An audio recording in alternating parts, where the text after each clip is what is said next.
Hey, welcome back to the channel. Homes for sale across Metro Vancouver and the Fraser Valley are hitting record numbers. In this week's video, we're going to talk about exactly what's happening with real estate listings and why we might see a breaking point in the next couple of months. Real quick before we get started, if this is your first time to the channel, my name is Hassan. I'm a real estate agent in the Vancouver area, and I make educational real estate content to help you on your real estate journey. When I'm not making videos like this, I'm helping people just like you buy and sell real estate across the Lower Mainland. So if that sounds interesting to you and you want to chat with me about your real estate situation, you can book me for a free call in the Calendly link below or on screen, and subscribe to this channel so you don't miss a future video. All right, we're gonna hop right into it. I hope you had a wonderful week. Real estate listings are surging.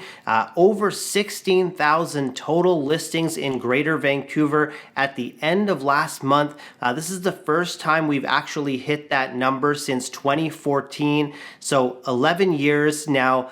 Keep in mind, this data that I'm mentioning, this 16,000 listings, these are listings that are on the MLS. This doesn't include, for example, condo listings that developers may be selling in a pre-sale format. If we look at Fraser Valley as well, Fraser Valley plus Greater Vancouver, currently sitting at approximately 25,000 total listings, again, on the MLS. On the Metro Vancouver side or the Greater Vancouver side, a big chunk of that obviously is condos. We have 7,000 plus listings that are sitting there as condos on the market. So in this week's video, we're going to talk about what exactly is happening with these listings. Number one, why aren't we seeing a huge effect on prices? Because generally you would think, okay, if you have this huge glut of listings, you're going to see these prices follow, but we're going to talk about exactly what's happening, more from a feet on the street perspective in terms of this active inventory. To give you an idea, though, as we get rolling in this video of how large of a scope this is, one of the real estate sign companies that installs our posts and puts our signs out there, our for sale signs, they have now released a promotion for sign removal, post removal. So they basically sent out an email to everyone saying, if you basically put in an order to remove your sign post, they're going to give you a discount off of your next order. So real estate sign companies, the Lower Mainland, we are running out of sign posts to be able to post new listings out there. We don't have the inventory. We have the inventory of housing. We do not have the inventory for signposts. Companies are trying to get these signposts back in. So it just kind of shows you, the scope of what's happening with these listings. Now, to kind of answer that question, a lot of people are asking, saying, okay, well, I don't get it. There's so many listings, but then when I look at prices, or when you talk about prices, you mentioned that prices are down 1%, 2%, maybe 3% year over year. What gives? And I think the very important distinction to make between, the sellers out there is talking about, which sellers are motivated to sell and which sellers actually have urgency to sell. And these are two very different concepts. Most people, the vast majority of sellers that list their property, they are motivated to sell. And really all that means is, yes, they would like to sell their property. But not all sellers have a sense of urgency. And the way to break this down is, the vast majority of home sellers are also buyers, right? So if that is someone who is upsizing into, say, a townhome, or they're upsizing into a detached home, maybe they're selling a condo or a townhome.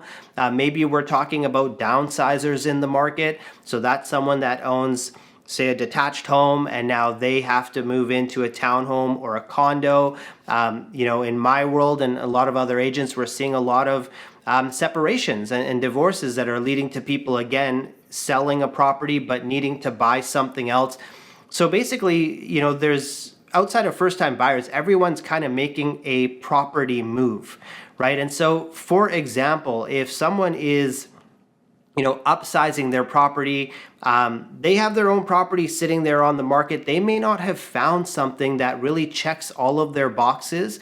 So that home that they have on their own that they are selling, they're motivated to sell. They do want to sell it, but they haven't found their next place yet. And so this puts a little bit of a crimp in the real estate market in the plans, because ultimately what happens is there's no motivation for that seller who's upsizing for a couple of reasons. There's no motivation for them to drop the price and actually, sell that property when they don't know exactly where they're going next. And then throw in that, they have to achieve a certain price on the sale of their home to be able to purchase their next home, where perhaps that downsizer, because maybe they're buying off the downsizer, and now that downsizer is thinking the exact same thing. I haven't found the property I'm downsizing into. I'm going to hold on to my price.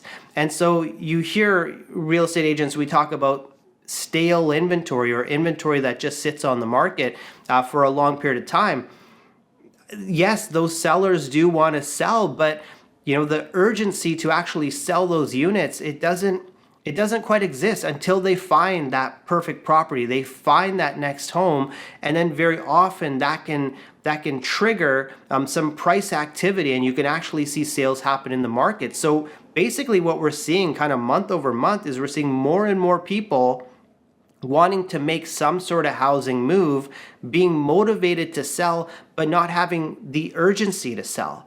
Now, distinctly, we need to talk about different segments of the market. And I think where you're seeing a little bit more of that urgency to sell, and I mentioned off the top, we may be coming to a breaking point. I think we're probably seeing that now on the condo side of the equation. And specifically, I want to talk about the vacant condos, these newly built condos that investors have purchased, that end users have purchased even, or I should say entry-level investors. Maybe they bought it in pre-sale. It's their first property. They wanted to flip it. They wanted to sell it before completion. There was no margin there. They scrambled to complete on these properties.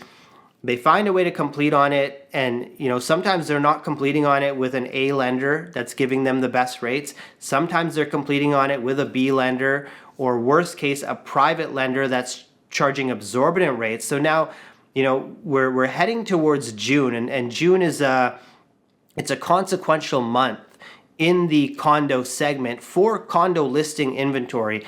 And here's why. Like I mentioned, a lot of these properties are vacant, they're newly built. And here in BC, many municipalities, we have the BC speculation and vacancy tax. And how that tax works is you get charged a percentage of your assessed value if that property is vacant for 6 months plus, essentially, in a given calendar year. So if we really look at it and we think, okay, how many of these condos, these vacant condos, completed, say, end of last year? Some of these have been on the market for 4 or 5 months. If we look at it from January 1st, June 30th could be a bit of a breaking point for a lot of sellers, where they have to really look at it and say, look, I'm going to get charged 0.5% of the BC assessed value, which is going to go up for next year. It's going to go up to 1%. But if I don't at least put a tenant in this property by June 30th, I'm now subject to this vacancy tax. And so you have all of these. I wonder actually how many sellers are actually thinking about this coming up. That 6 month window, it's dwindling. We're sitting here in the middle of May. There's not a lot of time left to go. So I start to wonder how much of this is going to enter into the conversation with these vacant condos, where a lot of the sellers, truthfully, they have not wanted to rent their property out. Now, having said that, they're going to have a couple of options. They're basically going to have to finally come off of their prices a little bit more to actually move off of the properties. And I think, in my experience dealing with sellers, most of them would rather go down that route. Secondly, a second option is they need to get a tenant into that property, because again, they're going to be subject to this tax next year if they leave this property vacant. So something to keep an eye on is some of these new condo communities, new areas where they have newly built condos. I've talked, several times about Brentwood, Surrey Central for sure. I think there's going to be some opportunities there where people are not going to want to have to pay this speculation and vacancy tax. They're going to be making some serious decisions, and it's not It's not like if they choose to rent the property, that's going to be a very easy process. Now, having said that, in my discussions with property managers that I know, many of them are telling me now that rental activity is picking up, not rental rates, but actually being able to find tenants, which was a struggle over the last 8 or 9 months. That activity is now starting to pick up, so that's a positive thing. And I think many of these condo owners, versus selling at even more of a loss, they're going to choose to go down that rental road. But again, this is going to be front of mind, or it should be front of mind for sellers that have these vacant condos as they head towards June 30th. Now, as I close off this video, if you're a buyer, you're thinking of getting into the condo market, and you're somewhat flexible in terms of where you're willing to purchase and which buildings you're willing to look at. This is a segment I would personally look at, and look at these vacant condos and look at the ones that have been on the market since January 1st or prior to. Now, I said off the top, there's not a lot, the difference between motivated sellers and sellers with urgency.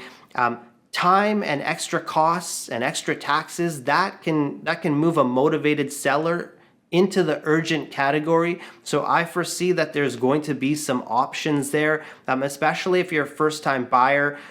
You have your own incentives when it comes to property transfer tax. That could be the window. That could be the area that you want to look at. Of course, if you're going to go down that road, you got to talk with a real estate agent that you trust and knows the market and understands some of these intricacies that might be happening. Because if you're dealing, for example, if an agent is representing you as their buyer, they really should be bringing to light to that seller that, hey, there's this additional taxation that you need to be cognizant of. Because a lot of agents out there, they're not even going to mention it. They're not even going to think about it. But that can be a negotiating tool for you if you're working with the right agent and you're looking at a property where that might meet the mix. So I think for buyers, you have that window of opportunity, especially in that condo market, where a lot of these are going to shift from motivated to urgent sellers. And I think if you're a seller, now is the time to really look at your strategy, or have the agent look at your strategy, especially if you hold one of these vacant condos. We're headed into a crunch time. So what exactly is your agent doing to differentiate your condo listing versus all of the other condo listings, again, as we head towards June 30th in an environment with record levels of inventory? So there you have it. I hope you learned something in this video. If you did, hit the like button, because what that does is it takes the video and it sends it out to more people so they can also learn from it. And again, if you're in the Lower Mainland area, you want to talk about real estate with me, you can book me for a free call, or you can just give me a call. Send me a text, shoot me an email, whatever is easiest for you. My contact info is below, but I want to thank you so much for watching this week's video, and I look forward to seeing you next week.